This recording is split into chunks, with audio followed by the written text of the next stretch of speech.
December 1977, a young woman was out for a drive when she never came home. Her car was found abandoned the next morning on a lonely stretch of road, but it would be nearly 50 years before her killer was caught. This is the case of Jeanette Ralston. Now, let's rewind back to December 1977. Jeanette was a 30-year-old dental hygienist living in La Habra, California. In the weeks leading up to Christmas, she had been busy at work, working extra hours to save up money for an upcoming trip to visit her sister in Seattle. Her father, Joe, recalls how hard she worked so that she could afford the plane ticket. On Saturday, December 10th, after a week of working extra shifts, Jeanette decided to treat herself to a night out on the town. She drove off in her bright yellow Volkswagen Beetle, but sadly she would never be seen alive again. The next day, Sunday, December 11th, Jeanette was supposed to meet up with a friend for lunch, but she never showed up. Concerned, her friend called her home to check in. Her roommates told the friend that Jeanette had left the night before for a drive in her yellow Beetle and still hadn't come back. They were worried, and given that Jeanette would never miss lunch, they asked the friend to report her missing to the police. Meanwhile, miles away from Jeanette's home, her car was discovered on the side of a remote country road by a passing motorist. The location was in the community of Santa Fe Springs, around 25 miles south of where she lived. When officers arrived, they found her yellow Beetle abandoned on the gravel shoulder of the road. It was in good condition, with the engine still running and the radio playing. At this point, no one knew if Jeanette was inside the car or if she had simply broken down and gone to seek help. As the fog rolled in that evening, blanketing the area in an eerie mist, officers conducted an extensive search of the area, but found no sign of Jeanette. Over the next few days, the investigation stalled, offering little insight into what might have happened to the missing woman. Meanwhile, Jeanette's family was desperate for answers. They put up thousands of dollars in reward money for any information about her whereabouts and plastered the city with her missing person as posters. Joe recalled how much the not knowing tormented him and his wife. It's a terrible thing to have your child missing and not know anything about it. Not knowing is the worst part. He says he and his wife would regularly drive around the city looking for their daughter, calling out her name as they went. "We never gave up hope," her dad said. "We always thought we'd find her." But sadly, it seemed the couple's hope was misplaced. Months turned into years with still no sign of Jeanette. Her case grew cold and she was presumed dead. In 1978, her name was removed from the Missing Persons Board, and all activity surrounding the case ceased. The family was devastated. Her sister, Linda, told News Nation in 2023, "I just wanted answers. I needed to know what happened to my sister." Fast forward a few decades. In 2018, Linda, who now lives in Washington State, contacted the Orange County Register to see if anyone had renewed interest in her sister's case.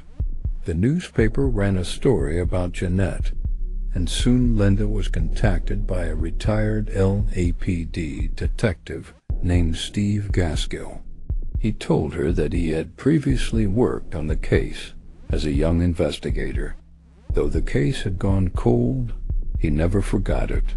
He suggested to Linda that they conduct their own investigation to try and get to the bottom of what happened to Jeanette. Linda took him up on the offer, and together they began searching for clues that could lead them to her sister's killer. With new eyes and modern resources at their disposal, they believed they might have a better chance at uncovering the truth than the police had back in 1977. They scoured through old evidence and interviewed people close to the case.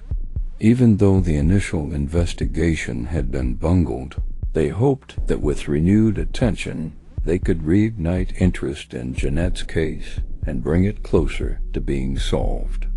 Then in 2020, something remarkable happened. After over 42 years, the Orange County District Attorney's Office announced that they were taking over the cold case. At this point, the family's hope was rekindled once again. Finally, someone was taking their loved one's unsolved murder seriously. But as the DA's office took over, they realized just how much evidence had been lost over the years. The only solid piece of evidence they had to work with was Jeanette's abandoned Beetle, and even that was now more than 40 years old. All other physical evidence had been lost or destroyed during the course of the initial investigation.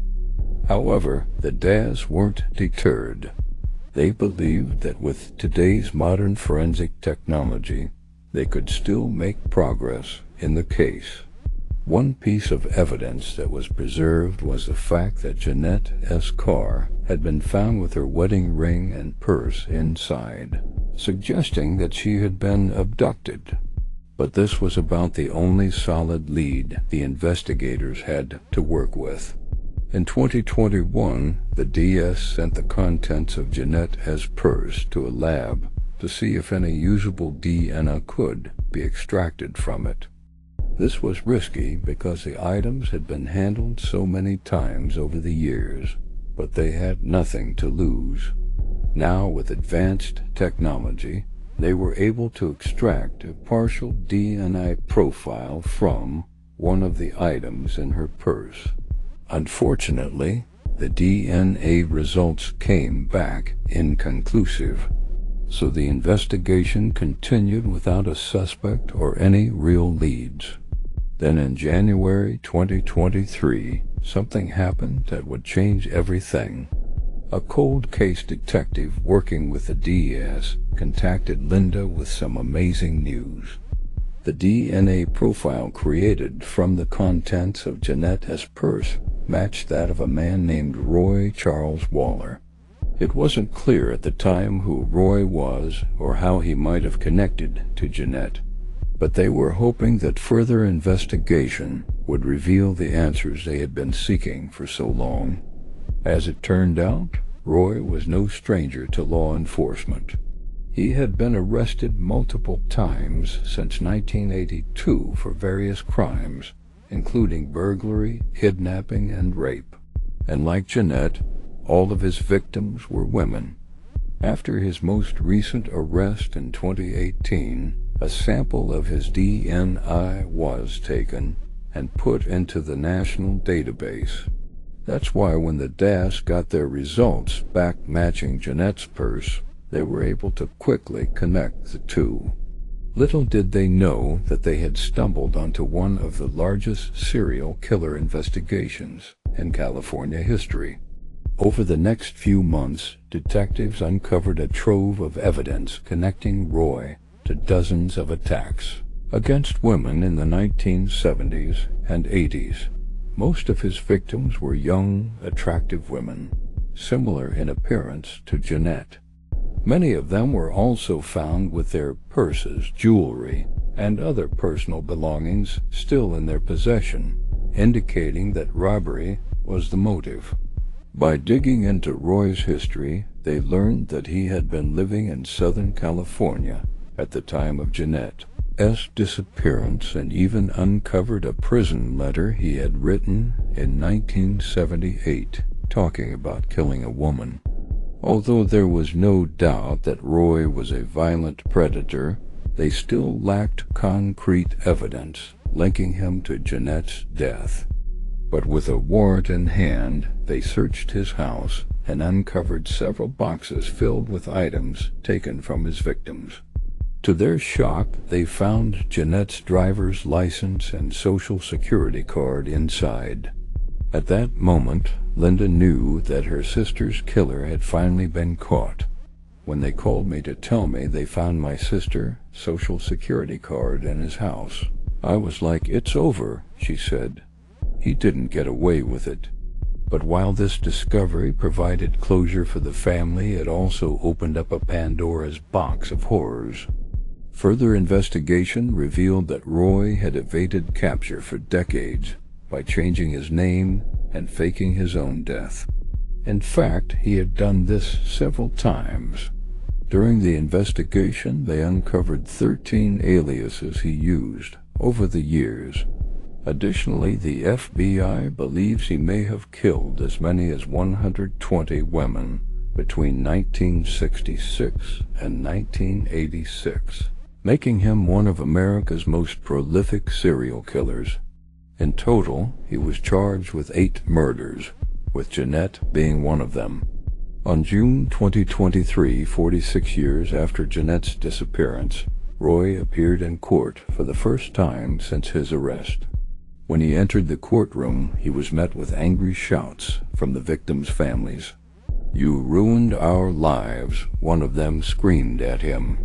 Roy pleaded not guilty to all charges, but in August, he changed his plea to guilty. He avoided the death penalty by agreeing to plead guilty to all 8 counts, plus 13 additional counts related to assaults against women in Texas. He was sentenced to 8 life sentences plus 380 years. Finally, after 4 decades of wondering what happened to her, Jeanette's family had a resolution. They could now put her killer behind bars where he belonged. But it was a bittersweet victory. "He's going to die in prison," Jeanette's sister said, "and that gives us some peace. We can go to bed now and not wonder if he's out there. If he ever got out, we would always be looking over our shoulders." The case of Jeanette Ralston is a tragic reminder of the evil that lurks in our society. For over 4 decades, Roy's actions haunted the families of his victims, keeping them up at night and causing them to live in fear. But thanks to the tireless work of the investigators and the advancements in forensic science, he was finally brought to justice. If you like this kind of true crime content, please subscribe for more. Thank you for watching.